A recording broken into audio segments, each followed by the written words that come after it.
el tema del liderazgo. La semana pasada estábamos viendo el tema de los ancianos, viendo la tarea, la responsabilidad, ciertas características del llamado de los ancianos, obispos o pastores. Y el día de hoy vamos a continuar con el tema de los diáconos.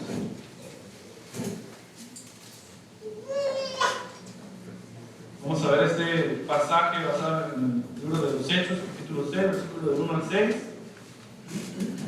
viendo lo que fue la institución de los primeros diáconos de la vida de la iglesia.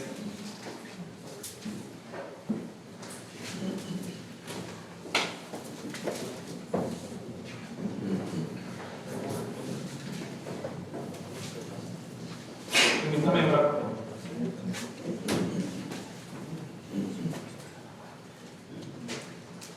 Padre Santo, Dios, venimos ante ti esta mañana pidiendo de tu gracia, Señor,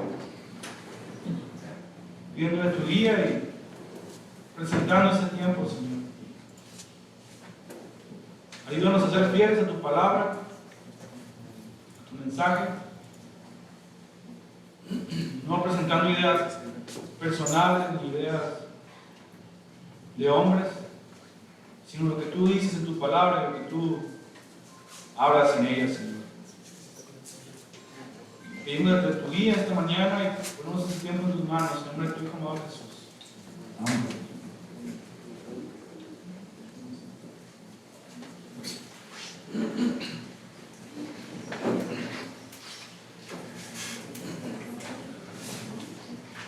Antes de comenzar, quisiera decirte si la semana pasada se me pasó comentar o mencionar, si alguien tiene algún comentario respecto a los temas que vamos a ver el día de hoy, pues con todo gusto después del culto pueden pues venir conmigo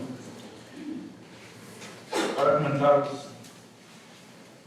Vamos a ver entonces la institución o la elección de los diáconos en la vida de la iglesia. Y esto lo vemos en el pasaje de Hechos, capítulo 6, versículos del 1 al 6. Como ya mencionamos la semana pasada, el Señor instituyó a hombres como ancianos o pastores y diáconos para liderar o guiar la vida de la iglesia. Y esto es reconocido por todos los apóstoles y todas las iglesias primitivas, todas las iglesias en cada ciudad que se encontraba. Pues el apóstol Pablo en especial envió varias cartas de diferentes iglesias recordando a los obispos y diáconos. Y un ejemplo lo tenemos en Filipenses 1:1, que ya lo leímos, hemos leído la semana pasada, pero lo podemos volver a leer. Filipenses 1:1 dice: Pablo y Timoteo, siervos de Jesucristo, a todos los santos en Cristo Jesús que están en Filipos, con los obispos y diáconos, gracia y paz a vosotros de nuestro Dios Padre y del Señor Jesucristo. Vimos entonces la semana pasada el tema de los ancianos, o los obispos o pastores, y el día de hoy vamos a ver el tema de los diáconos. Y para ver la naturaleza de la persona del diácono, vamos a ver un ejemplo que sucedió en la iglesia primitiva, que está en el libro de los Hechos. Y dice así el versículo 1 del capítulo 6: por aquellos días, al multiplicarse el número de los discípulos, surgió una queja de parte de los judíos helenistas en contra de los judíos nativos, porque sus viudas eran desatendidas en la distribución diaria de los alimentos. Entonces los 12 convocaron a la congregación de los discípulos y dijeron: no es conveniente que nosotros descuidemos la palabra. Hermanos, escojan entre ustedes 7 hombres de buena reputación, llenos del Espíritu Santo y de sabiduría, a quienes podamos encargar esta tarea. Vemos entonces que en los primeros días de la iglesia, después de la ascensión de Cristo, después de la venida del Espíritu Santo, después del mensaje de Pedro que trajo a muchos judíos, había un gran número de discípulos, o un gran número de quienes eran parte de la iglesia. Y en esos tiempos muchas personas estaban vendiendo sus propiedades, vendiendo sus bienes y presentando dinero a los pies de los apóstoles para suplir necesidades de muchas personas en aquellos tiempos, principalmente las viudas. Debemos recordar que en aquellos tiempos una mujer que no tenía un esposo o que no tenía un padre estaba prácticamente desamparada. Las mujeres no podían trabajar, las mujeres no podían hacer algo para el sustento de ellas mismas, dependían en gran manera, en 100% de un hombre, ya sea de su padre o de un esposo o de alguien que pudiera velar por ellas. Y vemos que las viudas eran entonces personas prácticamente, pudiéramos decir en nuestros días, personas sin hogar. Pudiéramos compararlo con alguna persona vagabundo, por el hecho de que no tenían un sustento y no tenían quien velara por ellos, y ellas no podían valerse por sí mismas. Por eso la iglesia estaba cuidando de las viudas, porque tenían necesidad, no podían valerse por sí mismas. Entonces el mismo pueblo, la misma iglesia estaba entregando el dinero a los apóstoles para que ellos pudieran suplir la necesidad de todos ellos. Y en medio de todo esto, pues había judíos que habían nacido fuera de Israel, criados por padres judíos, pero que hablaban griego, y judíos que eran nativos de Israel, que habían sido criados con padres de Israel en el pueblo de Israel. Estos son los que se les llama judíos nativos, y a los judíos que habían sido criados por padres judíos fuera de Israel eran los judíos helenistas. La versión Reina Valera creo que le dice simplemente griegos y judíos.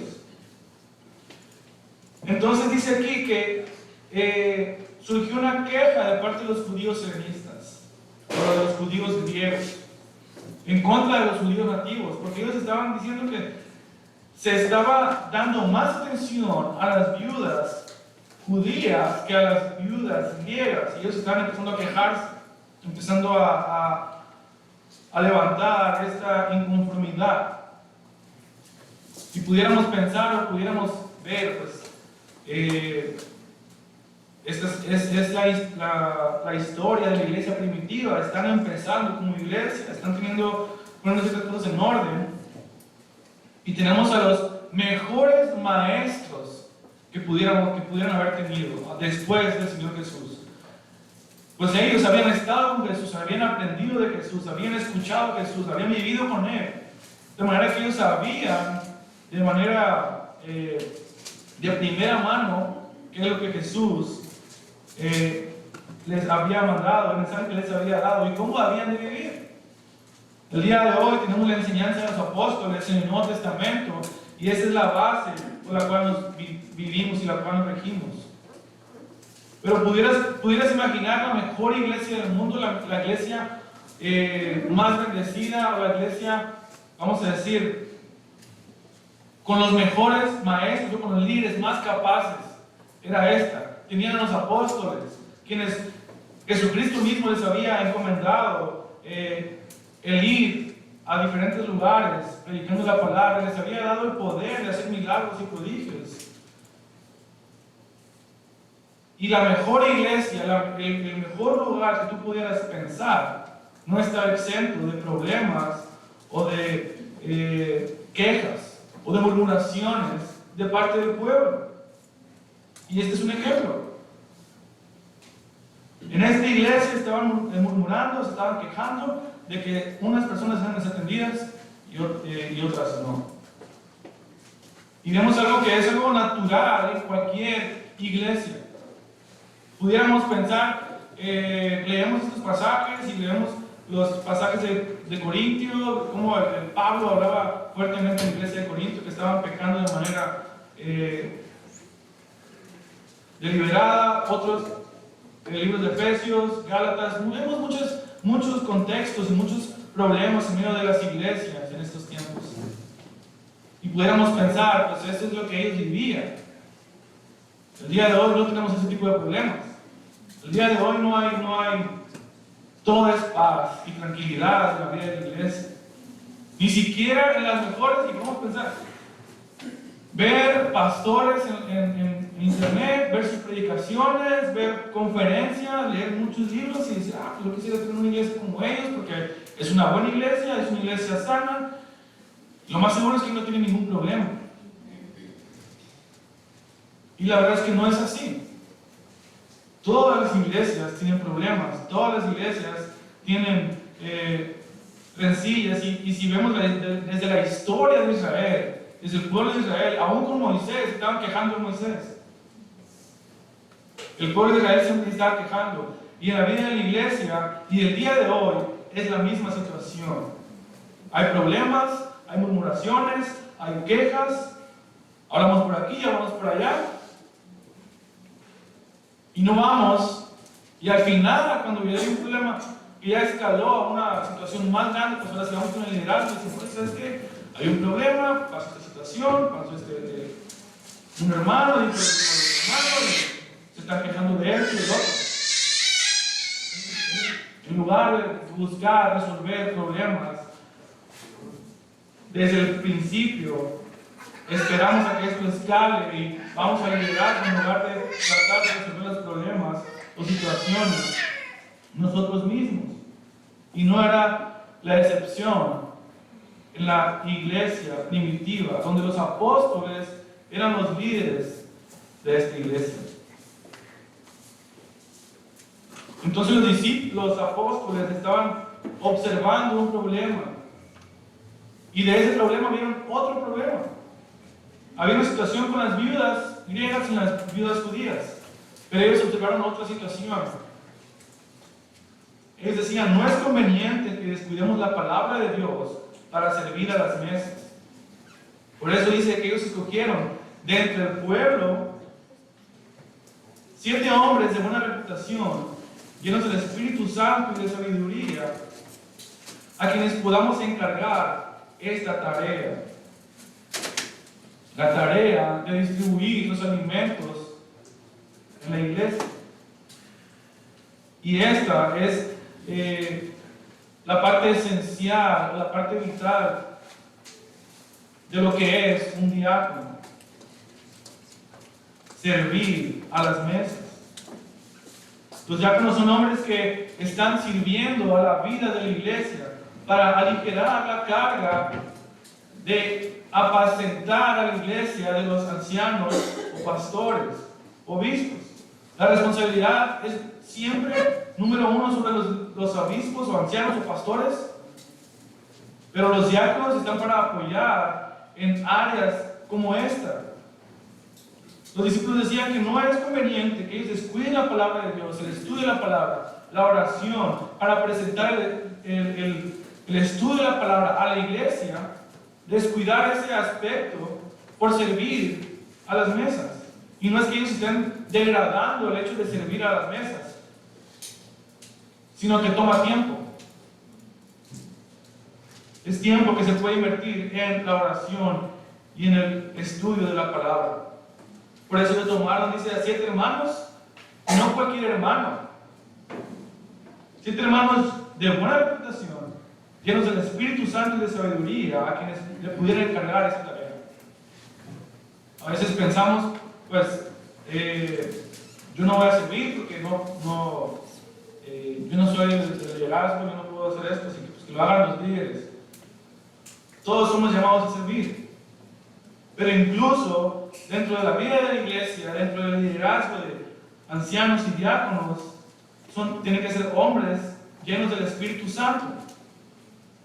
Y recordamos que la frase llenos del Espíritu Santo quiere decir o puede significar que estemos saturados del Espíritu Santo, guiados del Espíritu Santo, movidos por el Espíritu Santo, no por nuestros pensamientos, ni nuestros deseos personales, ni otras cosas, sino por lo que Dios observa en su palabra.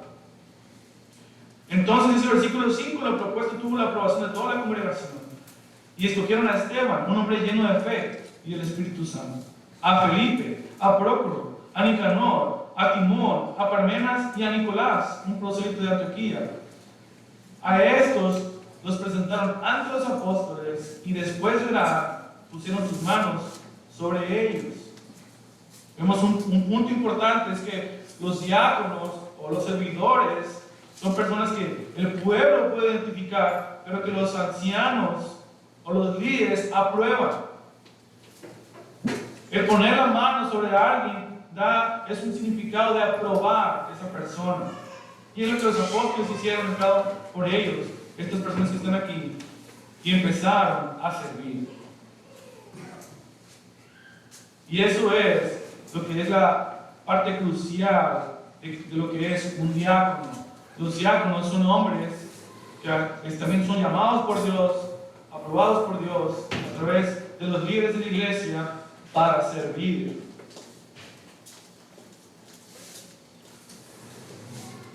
Y no solamente es cualquier persona, sino son hombres que son llenos del Espíritu Santo y de buena reputación. Y esa es entonces la naturaleza del diácono. La palabra diácono no es lo tenemos en español ya como diácono, pero la palabra en el griego es la misma palabra, diácono, pero con K en lugar de C. Y esta palabra puede traducirse como siervo o ministro. Y la palabra diácono y sus conjugaciones se usan para servicio, para servir, o para siervo o ministro. Y eso es lo que nos dice que es un diácono. Un diácono es un siervo, es un servidor. Dice un hermano que los diáconos son los meseros. Y no de manera despectiva, sino que son personas que están sirviendo a la iglesia. La palabra diácono y sus conjugaciones se usan en la Biblia de manera distinta para la palabra servir. Vamos a ver Juan capítulo 2.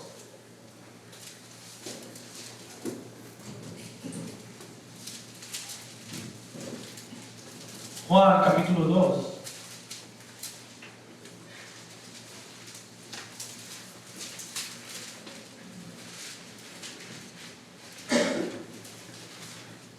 Versículo 5.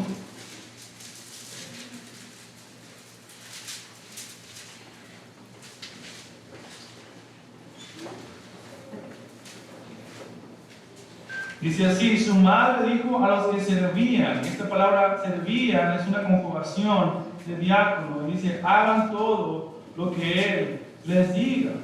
Mateo 22:13 dice, entonces el rey dijo a los que servían, es una conjugación de diáconos. Romanos 15:8 dice, pues os digo que Cristo Jesús vino a ser siervo de la circuncisión. Esta palabra siervo es una conjugación de la palabra diácono. 1 Corintios 3:5 dice, ¿qué pues es Pablo y qué es Apolos? Servidores por medio de los cuales habéis creído. Servidores es también una conjugación de la palabra diácono. 2 Corintios 6:4 dice, antes bien, nos recomendamos en todo como ministros de Dios. Esta palabra ministros es la misma palabra, diácono. Efesios 6:21 dice, para que también vosotros sepáis mis asuntos y lo que hago, todo os lo hará saber Tíquico, hermano, amado fiel y fiel ministro en el Señor. Esta palabra ministro también es la misma conjugación, diácono. Vemos entonces que en el Nuevo Testamento la palabra diácono se utiliza para servir, para siervo, para ministro o para todos estos puntos. Y la razón por la cual estoy mencionando esto es porque cuando la Biblia habla de diáconos, está usando la misma palabra. Y el punto es que diácono es alguien que sirve. Pero en la vida de la iglesia, el apóstol Pablo y los apóstoles estaban también usando esa misma palabra, ya no referirse para una persona que sirve, sino para un título de una persona, de la misma manera que eran los obispos, eran supervisores, los diáconos son siervos, no es usada como la palabra tal, sino como alguien que sirve, o un título de alguien que sirve.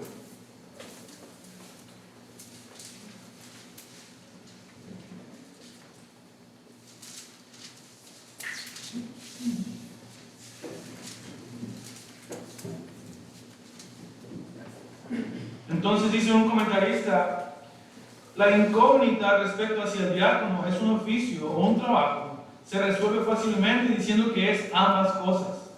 Obviamente es desarrollar un trabajo y aún así es un oficio, puesto que se requieren ciertos requisitos y una prueba para poder entrar. Y supone un nombramiento a una posición oficial y pública con deberes asignados y una autoridad señalada. Por consiguiente, el diácono es un oficio de la iglesia, como lo es el oficio de anciano.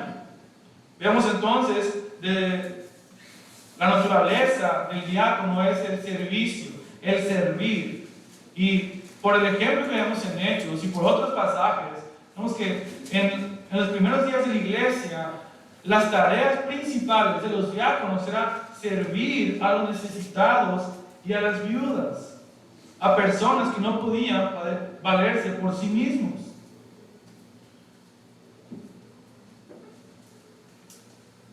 Si vamos a ver el libro de Hechos, capítulo 11, versículo 29,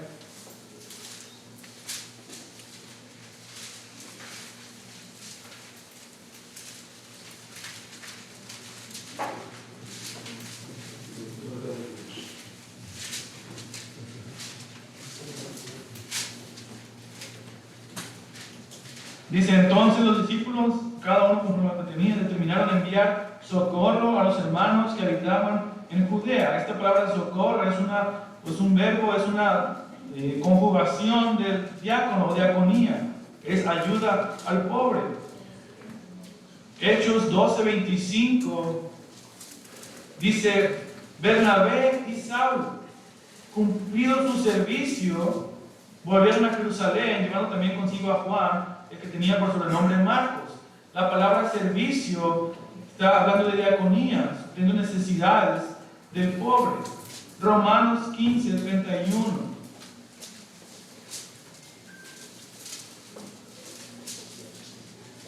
Dice: y que la ofrenda de mi servicio, es diaconía, una ofrenda caritativa a los pobres.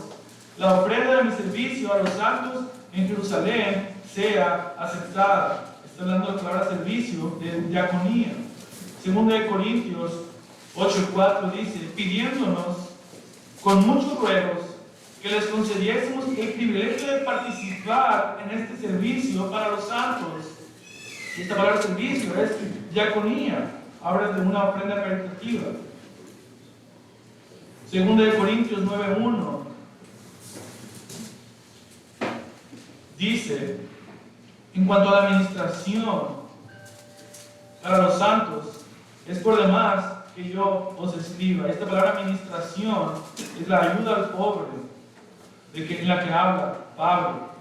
Vemos entonces pues que una de las responsabilidades o una de las prácticas de los diáconos o de los servidores era suplir necesidades de los pobres, suplir necesidades de las viudas, de los huérfanos, aquellos que no podían valerse por sí mismos, que carecen de sustento diario o que están en necesidad y sufrimiento. Y ahí es donde tenemos la naturaleza de lo que es un diácono. Un diácono es un servidor, una persona que sirve principalmente a los más necesitados en la vida de la iglesia. Y es algo que en lo personal no había entendido hasta que estaba estudiando para este tema.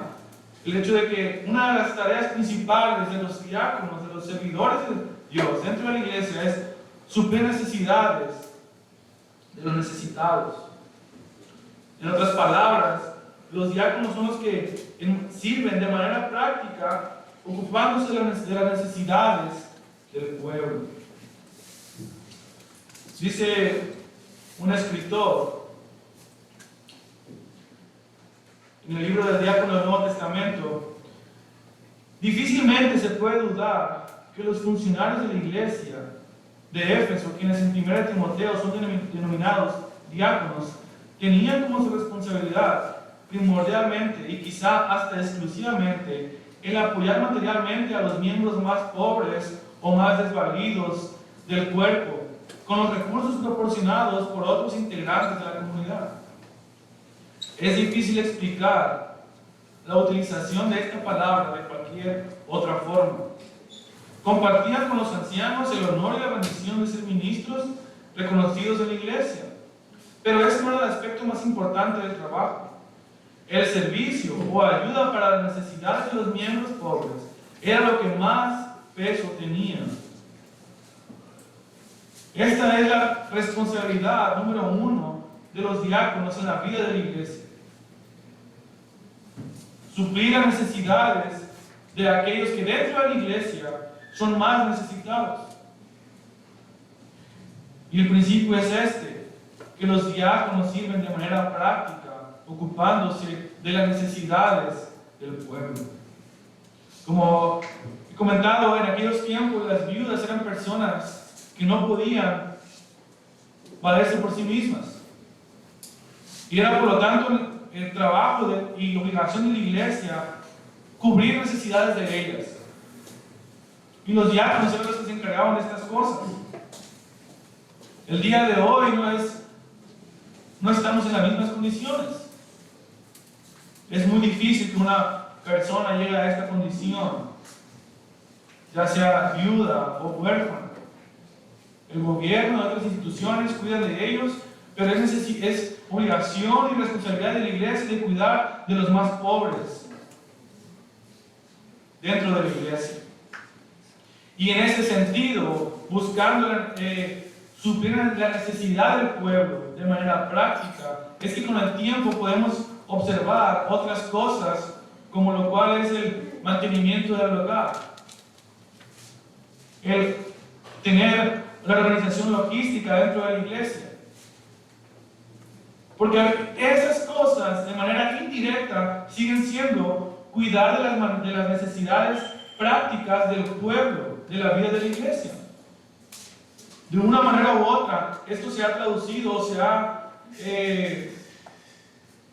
a través del tiempo, se ha convertido en estos puntos, como cuidar de la vida del local en el que vivimos, en el que estamos congregándonos semana tras semana. Pero no debemos dejar de lado que la necesidad o la responsabilidad número 1 es de cuidar de los más necesitados dentro de la vida de la iglesia. Vemos pues que los diáconos sirven de manera práctica, de manera material, supliendo las necesidades de la iglesia, supliendo las necesidades de los miembros de la iglesia, para que los pastores o ancianos puedan dedicarse a la vida de estudio de la palabra y de la oración, pero siempre son subordinados a los obispos, quienes son los que tienen el llamado principal de supervisar la iglesia que Dios les ha encomendado.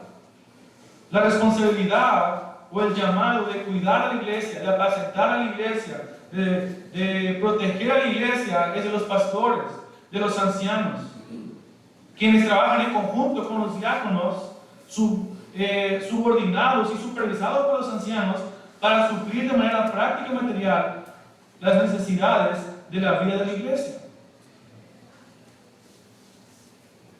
Y habiendo dicho esto, quisiera tomar varios puntos que he tomado del libro del Diácono del Nuevo Testamento para ver ciertas verdades o características cruciales del servicio de los diáconos. Y el número 1 es, como ya lo mencionamos, es que el término diácono se usa tanto en Filipenses como en Timoteo como un título formal para señalar un oficio o cargo, así como los ancianos o los obispos tienen este término ligado a este oficio. En la vida de la iglesia tenemos el oficio de ancianos y el oficio de diáconos. Y esto es para señalar un cargo, un oficio o una responsabilidad dentro de la vida de la iglesia. Un punto número 2 es el hecho de que los diáconos deben cumplir ciertas características o requisitos y ser examinados públicamente antes de que comiencen a desempeñarse como diáconos. Esto revela que ellos ejercen responsabilidades oficiales de confianza pública. Es decir, el hecho de que los diáconos tengan que tener ciertos requisitos o cualidades para poder serlo, nos habla de la responsabilidad, nos habla de la importancia de este servicio. Todos estamos llamados a servir dentro de la vida de la iglesia. Pero aún así, los que sirven de manera general en la congregación, que apoyan a los ancianos, son personas que tienen ciertas características para poder pasar esa prueba o poder ser parte del cuerpo de diáconos. Los requisitos para los diáconos incluyen integridad de su carácter personal, de su vida espiritual y de su vida familiar. De esto se desprende que, aunque todos los cristianos deban ser siervos y ayudarse unos a otros, en el sentido general solo unos cuantos son funcionarios, siervos de la iglesia, en estos sentidos especializados o en estas características importantes. Todos podemos servir, todos podemos trabajar en el servicio de la iglesia. Todos somos siervos, todos nos ayudamos unos a otros. Pero el servicio específico dentro de la vida de la iglesia es de los diáconos. Punto número 3. El diaconado no es un oficio en el que se enseña. Es necesario darnos cuenta que los requisitos bíblicos para los obispos es de que sean aptos para enseñar. Por lo tanto, no es un requisito obligatorio para los diáconos. Y vamos a ver esto más adelante en 1 Timoteo 3, pero aquí quisiera hacer un paréntesis respecto a esto. Una característica o una habilidad, más bien, de los ancianos, obispos, es que sean aptos para enseñar. Pero esto no es una obligación o un requisito para los diáconos. Y tomando desde este punto, quisiera hacer una aclaración, y es que el día de hoy, en esta iglesia local, hay un anciano y 3 diáconos. El anciano o pastor es llamado por Dios para apacentar, para dirigir, para proteger a la iglesia. Y los diáconos están para apoyar en el servicio de estas responsabilidades de los ancianos. Y el día de hoy, yo estoy aquí como un diácono más. Pero estamos apoyando en el área de la enseñanza de la palabra, nuestro hermano Isaac y yo. Pero esto no quiere decir que el día que estamos aquí parados enfrente de ustedes, exponiendo la palabra de Dios, somos pastores o ancianos o obispos. En esta iglesia local hay un pastor y 3 diáconos. Y yo soy uno de los diáconos. Y estoy aquí sirviendo al Señor, apoyando en el área de la enseñanza, pero no soy un pastor. Y he visto personas que dicen, es que el día de hoy se viste como pastor. Estamos apoyando en la enseñanza, pero no somos pastores llamados por Dios, presentados ante la iglesia, con la responsabilidad de proteger, de enseñar, de guiar y apacentar a la iglesia. De manera que podemos decir que todo anciano o pastor es un predicador, pero que no todo predicador es un pastor.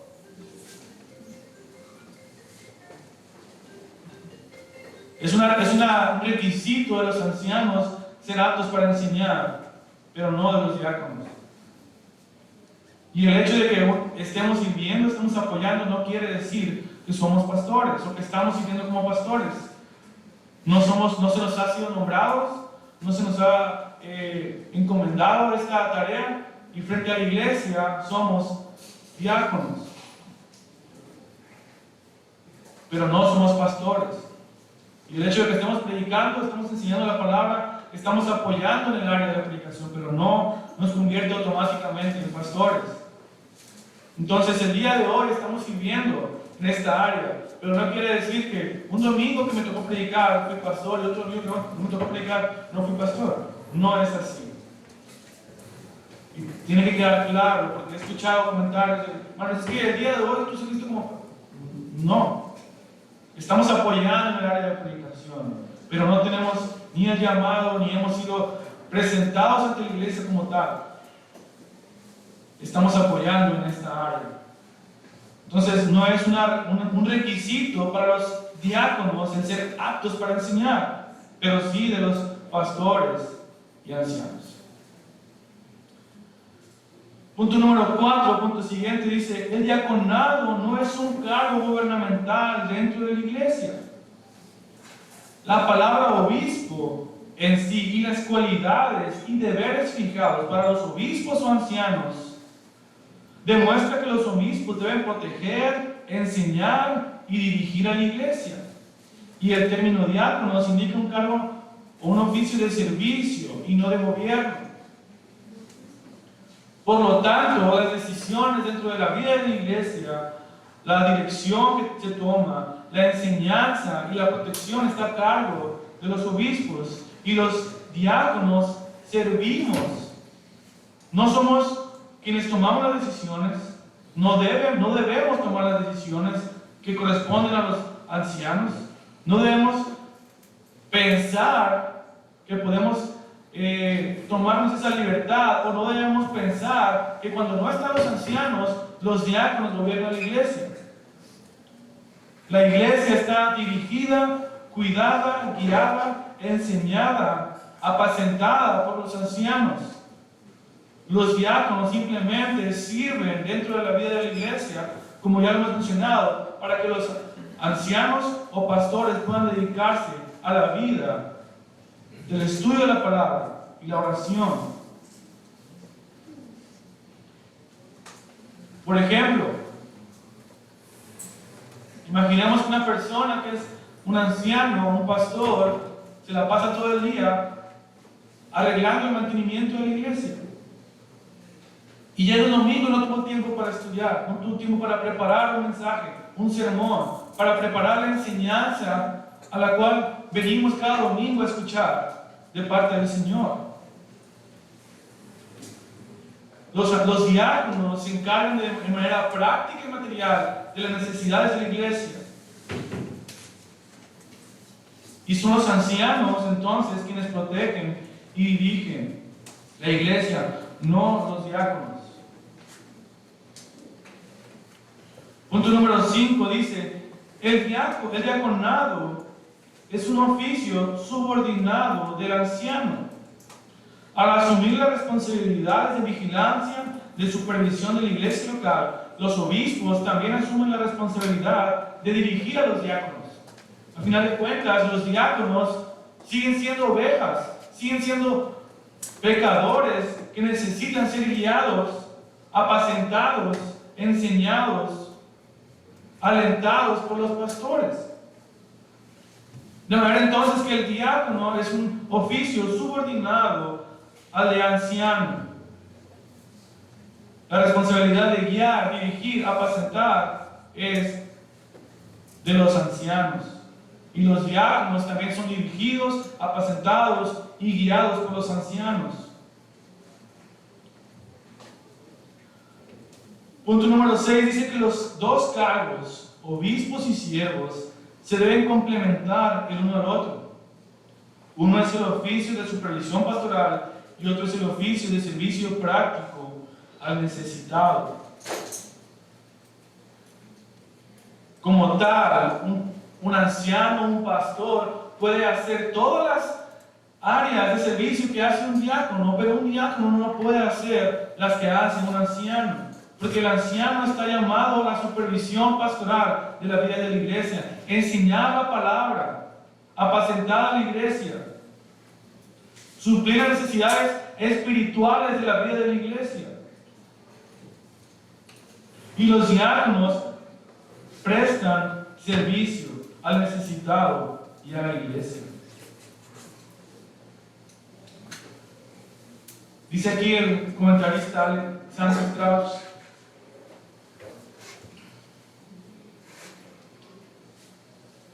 que la literatura de la Biblia, escrita en los primeros 3 siglos después de Cristo, confirma que la mayor responsabilidad de los diáconos era de servir a los miembros necesitados de la iglesia. Aunque los diáconos se volvieron poderosos y asumieron también la función de ayudantes del obispo en la adoración y la administración. El papel primordial de los diáconos fue siempre el servir a los miembros que sufrían y estaban pasando por aflicciones.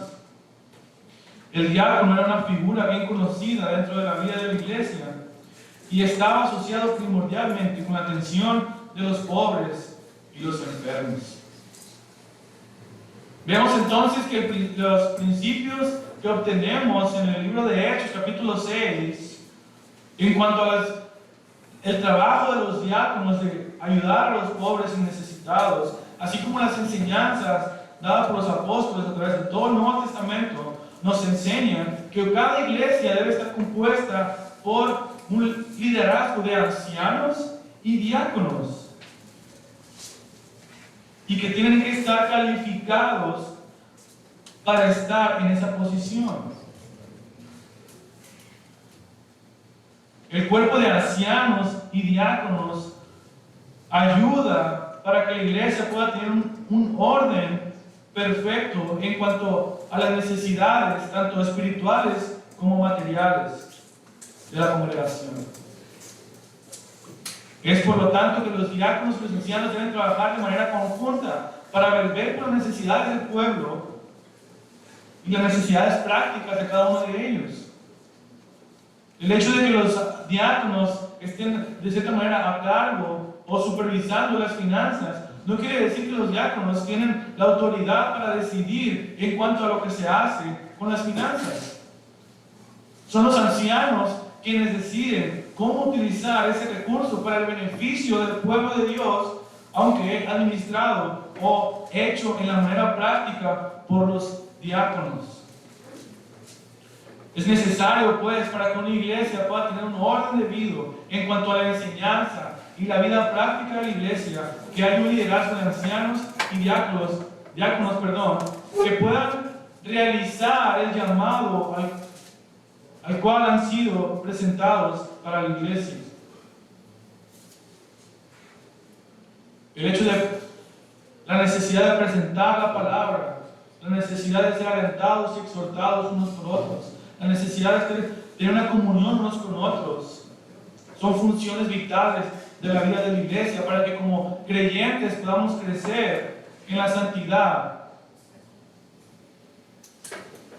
y en el amor por Dios, y son responsabilidades de los ancianos o pastores. Pero todas aquellas cosas prácticas que pueden ayudar a realizar estos aspectos pueden ser llevados a cabo por los diáconos. De manera que un pastor pueda atender fielmente el estudio de la palabra y presentar la palabra cada día, cada semana a la vida de la iglesia. La enseñanza en la vida de la iglesia es lo más importante, porque el ser enseñados, el ser instruidos con la palabra de Dios nos va a ayudar a tomar mejores decisiones para cada día asemejarnos más a Cristo y seguir la voluntad de Dios. Es lo que leímos la semana pasada en Efesios capítulo 4, que el Señor dio dones a la iglesia con el fin de poder estar unidos y crecer en santidad. Es por eso que tiene que estar bien definido las responsabilidades de los ancianos y las responsabilidades de los diáconos, y que éstas no se interpongan entre sí. Dependiendo de la salud o del buen liderazgo de una iglesia, dependerá también o será consecuencia de la buena salud de la vida de los creyentes. Es por eso que estos cargos tienen que quedar bien definidos. Dice aquí un comentarista que cuando estos cargos no están bien definidos y cuando los diáconos o ancianos no tienen bien claro cuáles son sus responsabilidades, empiezan pleitos o riñas o discusiones por el poder. Y esto no debe ser así en la vida de la iglesia del Señor. Vemos entonces que es una gran responsabilidad también el ser un diácono, pues estar al servicio de los ancianos y pastores para las necesidades materiales de la iglesia y del cuerpo. Y habiendo dicho esto, vamos a ver las cualidades o características de las personas para poder ser un diácono o un anciano, y es esta parte en la que nos quedamos la semana pasada. 1 Timoteo, capítulo 3.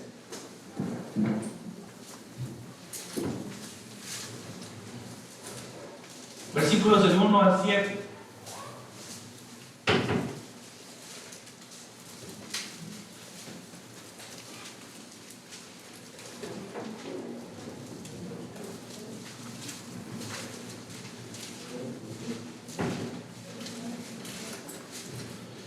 Primero Timoteo 3, versículos del 1 al 7, dice así: palabra fiel es esta: si alguien aspira al cargo de obispo, buena obra debe ser. Un obispo debe ser, pues, irreprochable, marido de una sola mujer, sobrio, prudente, de conducta decorosa, hospitalario, apto para enseñar, no dado a la bebida, no pendenciero, sino amable, no contencioso, no avaricioso, que gobierne bien su casa, teniendo a sus hijos sujetos con toda dignidad. Pues si un hombre no sabe cómo gobernar su propia casa, ¿cómo podrá cuidar de la iglesia de Dios? No deben ser un recién convertido, no sea que se envanezca y caiga en la condenación en la que cayó el diablo. Debe gozar también de una buena reputación entre los de afuera de la iglesia, para que no caiga en descrédito y en lazo del diablo. Y a continuación se nombran las cualidades, características de los hombres para ser diáconos, y son muy similares en cuanto a los principios de cada uno de ellos. Vamos a ver entonces este pasaje con detenimiento en los requisitos para los obispos. Y en el versículo 1 dice que si alguien desea obispado, o si alguien aspira al cargo de obispo, una buena obra desea hacer, o que es una buena obra. Y el punto número 1, la característica número 1 para ser un anciano, un pastor, un obispo, es tener el deseo de hacerlo. Como vimos la semana pasada, el obispado o el pastorado debe ser voluntariamente, con un deseo de hacerlo. De manera que la característica número 1 para ser un anciano, un obispo, es tener el deseo de hacerlo. Cuando una persona tiene el deseo de ser un pastor, un anciano, un obispo, debe entender realmente cuál es la tarea de cada uno de ellos, para comprender realmente si quiere o no quiere hacerlo. De manera que el punto número 1 es tener ese deseo, tener ese anhelo.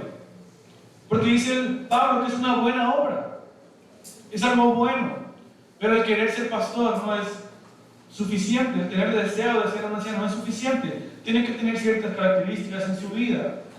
Y es donde dice el versículo 2, un obispo pues debe ser irreprochable.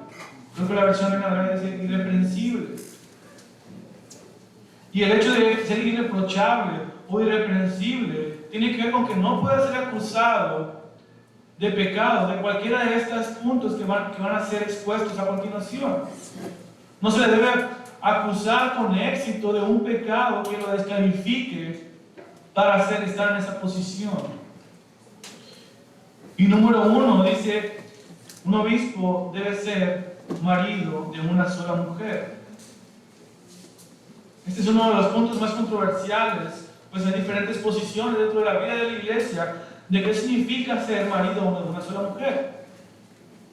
Y aunque el hecho de ser marido de una sola mujer tiene que ver con que un hombre sea fiel a su esposa, de eso no hay duda.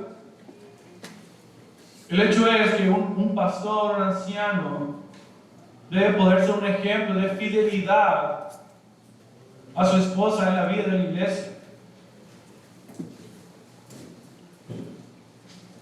Muchas personas están tomando diferentes posiciones en cuanto a este aspecto. Si significa que tiene que ser marido de una sola mujer, si tiene que ser solamente fiel a su esposa, o si tiene que tener solamente una esposa, por lo tanto una persona divorciada no puede ser un pastor. Y dentro de esos aspectos hay diferentes posiciones o más puntos para tomar en cuenta. Y toman diferentes posturas para llegar a un juicio en cuanto a este aspecto de un marido, de una sola mujer. Pero la palabra es clara, hermanos, y dice marido de una sola mujer, y la palabra en el idioma original creo que es hombre de una sola esposa, o de una sola pareja, de una sola mujer. Y dice un hermano, que creo que era Juan Manuel Paz, en una predicación, que el día de hoy, con tantas distorsiones en el mundo dentro de lo que qué es ser un hombre y una mujer y qué es un matrimonio, la iglesia debe poner un ejemplo de lo que para Dios es el matrimonio, un hombre y una mujer. Y si en la Biblia se nos dice que un pastor, un diácono tiene que ser un marido de una sola mujer, es porque esa es el requisito principal. Y si nos vamos por otras ramificaciones o otras posturas, estamos tratando de ver las cosas de una manera como un abogado. Es que aquí hay una falla, aquí sí, aquí no. La palabra dice marido de una sola mujer y tenemos que ser fiel a ello. Y como iglesia presentarle al mundo el ejemplo de que Dios muestra como un matrimonio fiel. Un pastor, por lo tanto, tiene que ser marido de una sola mujer. Dice, ¿cómo va un pastor divorciado a una consejería, hermano? Hermano, es que yo creo que no te deberías divorciar. Hermano, pero usted también está divorciado. No, pero es una situación diferente, porque pasan otras cosas. Es que a lo mejor yo puedo calificar así como usted. Y yo puedo entrar en ese aspecto de poder tener esa misma condición que usted. No podemos modelar lo que la Biblia dice si no hacemos lo que la Biblia dice. Un pastor tiene que modelar en este aspecto ser marido de una sola mujer. Y la única excepción que podemos tener aquí es cuando un pastor, un hombre puede llegar a enviudar, pues no se contrapone con la misma enseñanza bíblica. Pero punto aparte, debemos ser fieles a la palabra y mostrar credibilidad en cuanto a lo que Dios ha dicho que es la familia y seguir el patrón de Dios. Y si queremos ser una iglesia que le muestre al mundo lo que Dios dice en su palabra, tenemos que comenzar a vivirlo. Y tenemos ejemplos, podemos empezar a tener diferentes escenarios de personas que llegan dentro de la vida de la iglesia y que pueden estar o no estar en ese tipo de puntos, de situaciones, de estar o no divorciados o tener una característica diferente en cuanto a ser unos maridos de una sola mujer. Y el Señor no rechaza a nadie, y el Señor no echa fuera a nadie. Pero si estamos hablando de liderazgo dentro de la vida de la iglesia, el punto es claro, es marido de una sola mujer. Y muchos dicen, oye, pero ¿qué tal Pablo? Era un asesino, era una persona que estaba persiguiendo a los cristianos, los estaba casi arrastrando para llevarlos ante la cárcel o asesinarlos delante de los judíos, quienes no querían a los cristianos. Y dice aunque pudiéramos llegar a pensar en ese escenario poco probable, la palabra no habla de alguien que ha perseguido a otros como cristianos. La palabra dice marido de una sola mujer. Y tenemos que ser fiel a ello, teniendo como única excepción una enviudez, pues esa es la decisión del Señor y no de los hombres. Punto número 2 dice, tiene que ser sobrio. Y podemos entender sobrio como alguien que no es dado al vino, pero más abajo también dice que no sea dado al vino. Y dice un comentarista que esta palabra sobrio lo podemos entender tanto como la bebida como con la comida. Pablo, más allá de eso, está hablando de un estado de sobriedad mental en el que un hombre está libre de influencias, de pasiones o de emociones. De manera que nos da la idea de un dominio propio. Un pastor, un líder de la iglesia, de anciano o diácono, debe saber tener dominio propio, no ser llevado o movido por sus emociones, o no ser influenciado por lo que otras personas digan de él. Debe tener dominio propio, debe ser prudente. Y un diccionario bíblico dice que esta palabra puede ser traducida como moderado, con dominio propio, juicioso, razonable, discreto, o alguien que es sagaz para evitar faltas y peligros. La prudencia tiene que ver con nuestra manera de vivir, nuestra manera de hablar, y también con el dominio propio de la sobriedad. Una persona tiene que aprender a tener sus propios límites y no ser tropiezo para otros, ni ponerse en tropiezo a sí mismo. Dice después de esto, una conducta decorosa. Un anciano o un diácono tiene que tener una conducta decorosa, y esto dice sinónimo de recato, pureza y honestidad. Una persona que pone limitaciones a su propia libertad. La conducta decorosa podemos pensar que es solamente un vestido apropiado, pero va más allá de eso. Habla de tu comportamiento con las demás personas, y en especial con el sexo opuesto.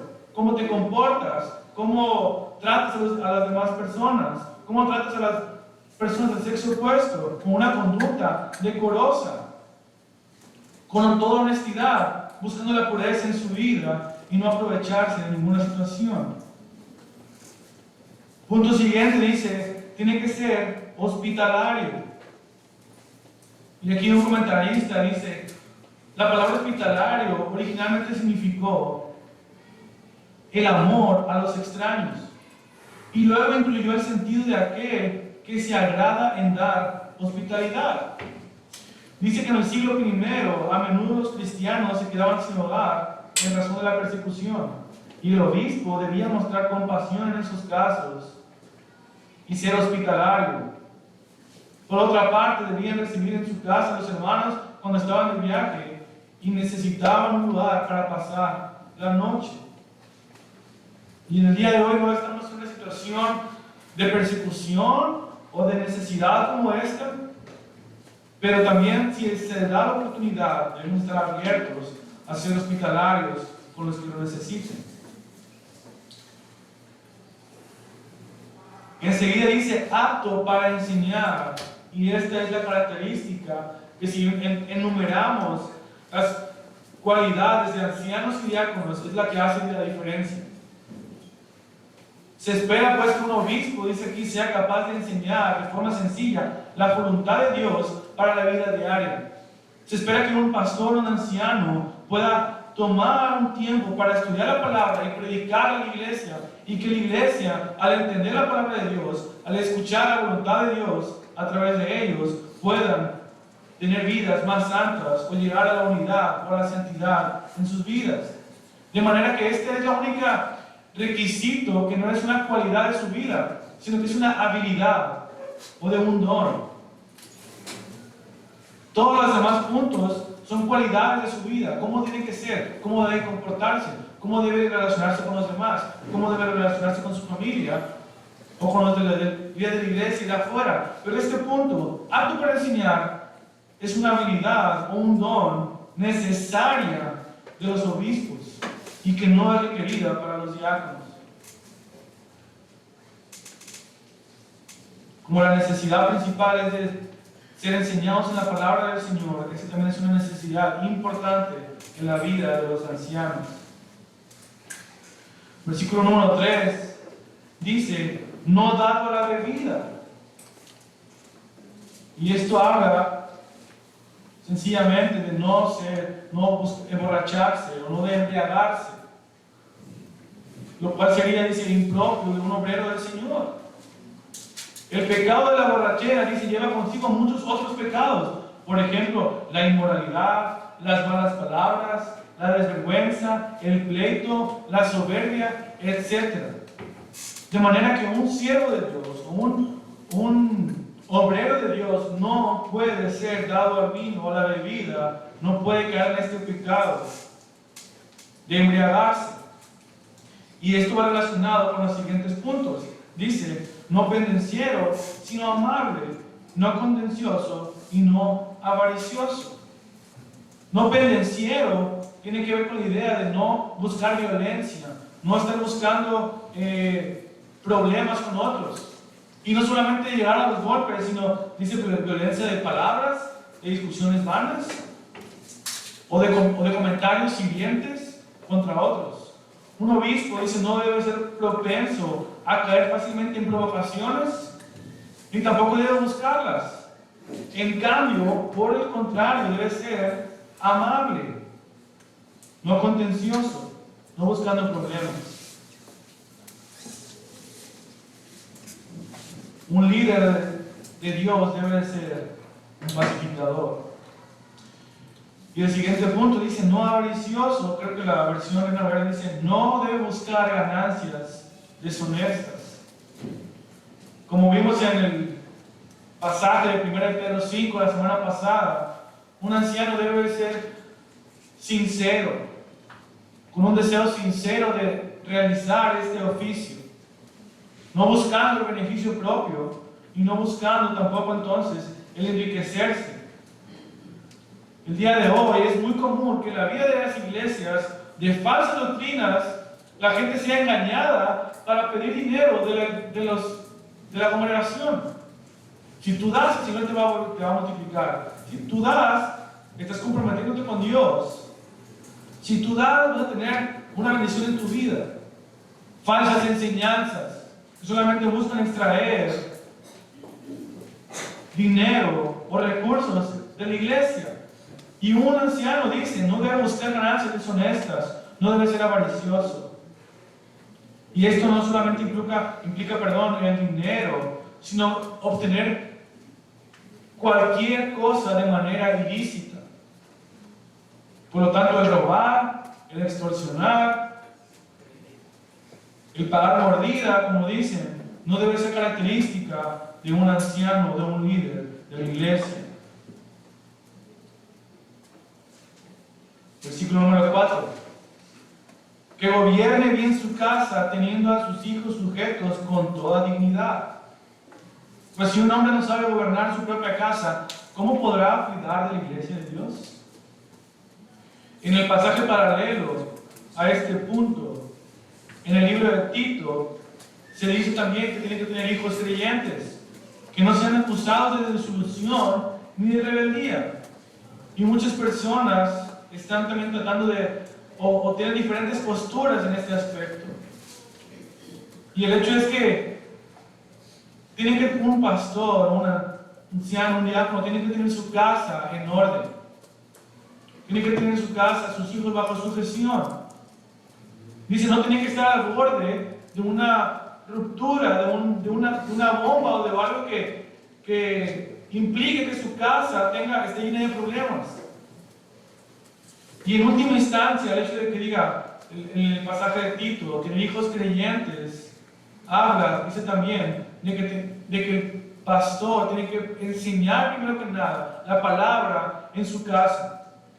Tiene que ser primero pastor y maestro de su casa, guía de su casa, apacentador de su casa. Y si Dios en su voluntad tiene en su plan perfecto traer a los hijos, los traerá. Pero al final de cuentas, la salvación, tenemos que recordar, no depende de las personas, sino del Señor. Pero la tarea del hombre es guiar y apacentar su casa. Y si un hombre apacienta y guía su casa, podrá también ser apto para guiar a la iglesia de Dios. Entonces, dice que la combinación de estos dos pasajes nos habla que no debe haber hijos en rebeldía o hijos que vivan fuera de sujeción de los padres mientras vivan en su casa o mientras estén al cuidado de ellos. Pero sí nos indica que tienen que ser maestros, enseñar la palabra a sus hijos. Versículo 6 dice, no debe ser un recién convertido o un neófito. alguien ignorante o recién convertido en cuanto a la palabra de Dios. No sea, pues, que se envanezca, que caiga en vanidad, en orgullo, pensando que es mejor que los demás.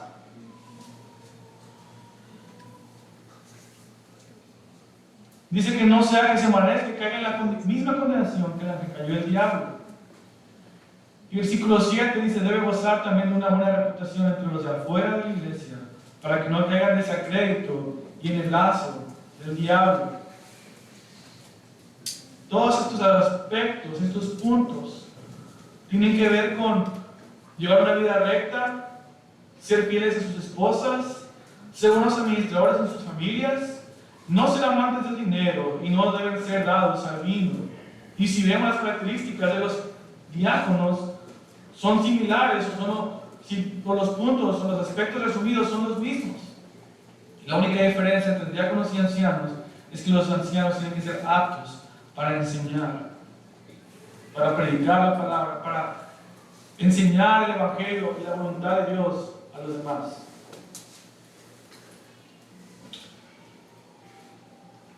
Todas estas características y estos puntos, hermanos, nos deben llevar como iglesia a orar por nuestros líderes, a orar por los que están a cargo de la iglesia. Porque el número uno no es fácil. Número dos, la tarea es mucha. Y número tres, los ataques dentro de la iglesia y fuera de la iglesia pueden traer desánimo o pueden traer una apatía espiritual. Debemos, por tanto, orar por los líderes de la iglesia. Y el hecho de que veamos estos puntos son características que, a final de cuentas, tienen que tener los ancianos y los diáconos, pero también tenemos que buscar cada uno de nosotros. En lo que en nuestras manos está, en nuestra responsabilidad o en nuestra posibilidad, debemos buscar tener todas estas características en nuestra vida. No solamente debemos pensar, pues el anciano que sea no dado de vino, o no codicioso, o amable, o que debe vivir en su casa, yo puedo vivir como yo quiera. No, estas características, al final de cuentas, son características de todo creyente, de todo cristiano. Y son cosas que debemos buscar tener en nuestra propia vida. Y cuando busquemos, hermanos, para ser diáconos o ancianos, poder reconocer que nuestros hermanos quieren estas características y todos ellos pudieran ser diáconos o ancianos. Y aunque son características para los hombres, líderes de la iglesia, las mujeres también pueden tener deben buscar estas características en su vida. Mujeres de un solo varón.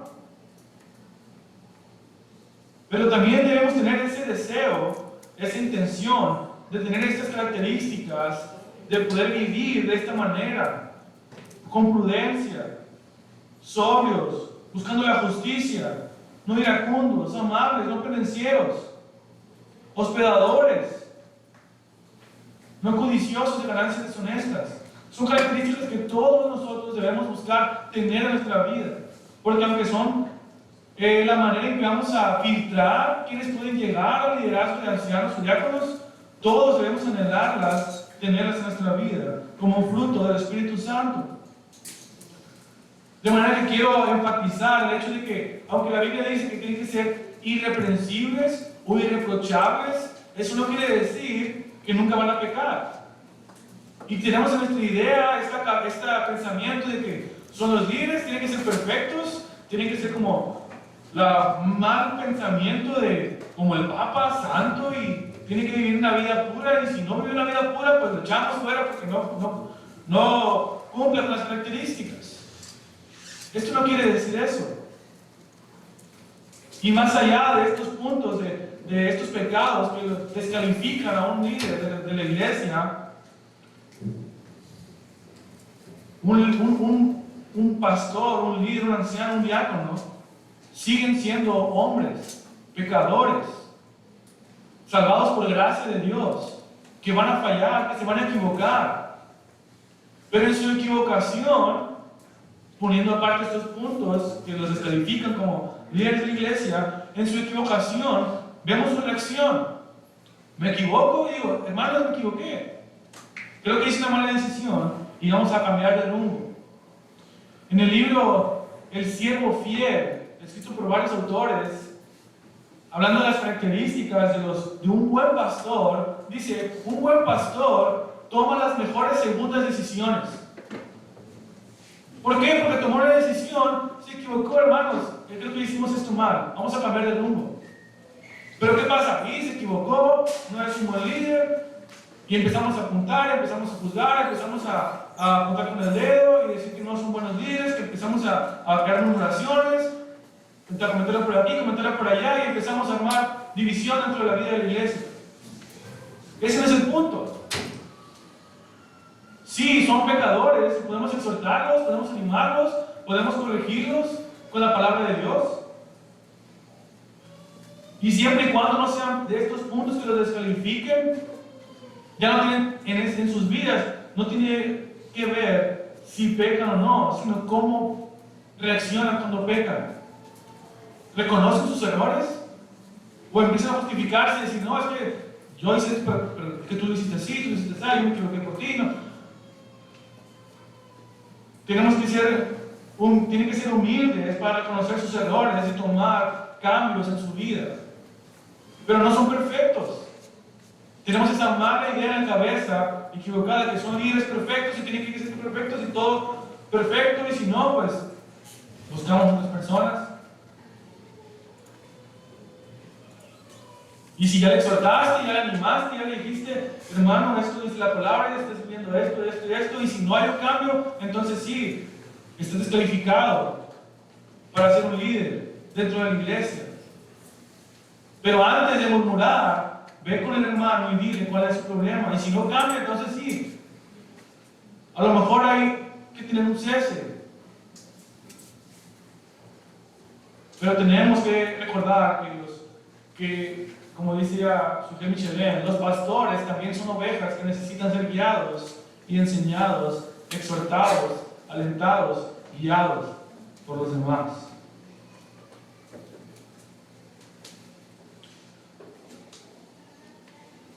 Estaremos entonces estas próximas semanas proponiendo diáconos y ancianos.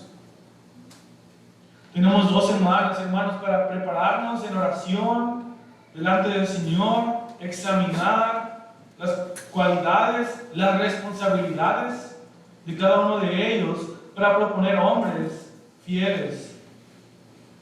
Pero tenemos que hacerlo en oración, meditando en la palabra del Señor, no tomando decisiones repentinas y pensar, ya vamos. Oremos, hermanos, delante del Señor, que el Señor nos guíe y nos mueva para proponer hombres que sean capaces, de acuerdo a su palabra, para cumplir ese llamado delante del Señor. Pero más allá que eso, hermanos, oremos para que esta iglesia pueda gozar de líderes o tener líderes fieles al llamado que Dios les ha puesto en sus vidas y que puedan tener estas características en sus vidas. Cualidades que todos debemos anhelar en nuestra vida. Debemos entonces estar orando por el liderazgo, orando por las decisiones, orando porque Dios traiga más líderes capaces, fieles a su palabra, pidiendo la gracia de Dios, porque aparte de las decisiones dentro de la vida de la iglesia, aparte de las tentaciones que hay también, la lucha que hay y el ataque de Satanás siempre es más duro contra la cabeza. Por eso debemos orar unos por otros y proponer a ancianos o diáconos, orar al Señor que traiga líderes fieles para que como iglesia podamos caminar en su verdad, en su palabra, buscando la unidad entre unos y otros, buscando la hermandad entre unos y otros, la fidelidad ante Dios. Oremos, hermanos, por nuestra iglesia, por este liderazgo, porque Dios traiga más hombres fieles que puedan servirle de manera correcta. y vivir de acuerdo a su voluntad. Oremos, hermanos. Padre Santo, Señor, presentamos delante de ti tu congregación, Señor.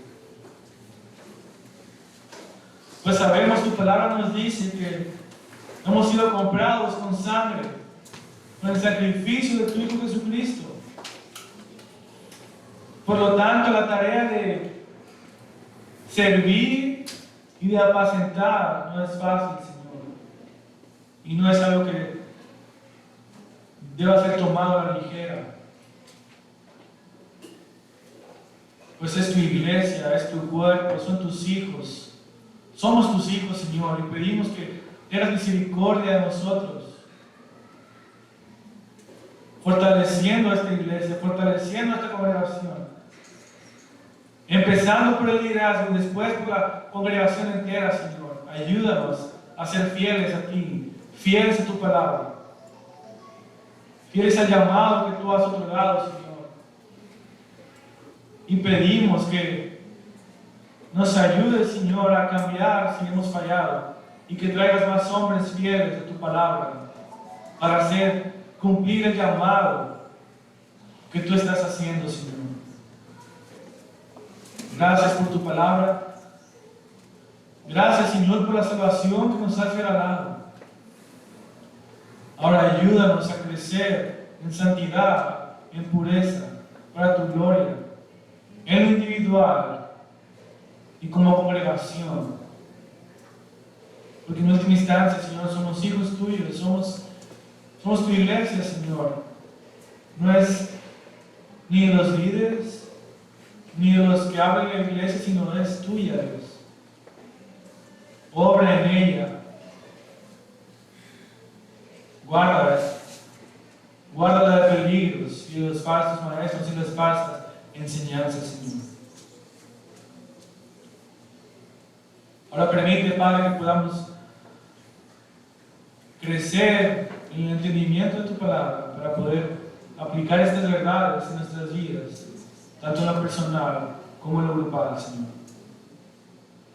A ti sea la alabanza, Señor, y la gloria por tu palabra, Señor. Te bendecimos y pedimos que obres en medio de tu congregación. En el nombre de Jesús. Amén.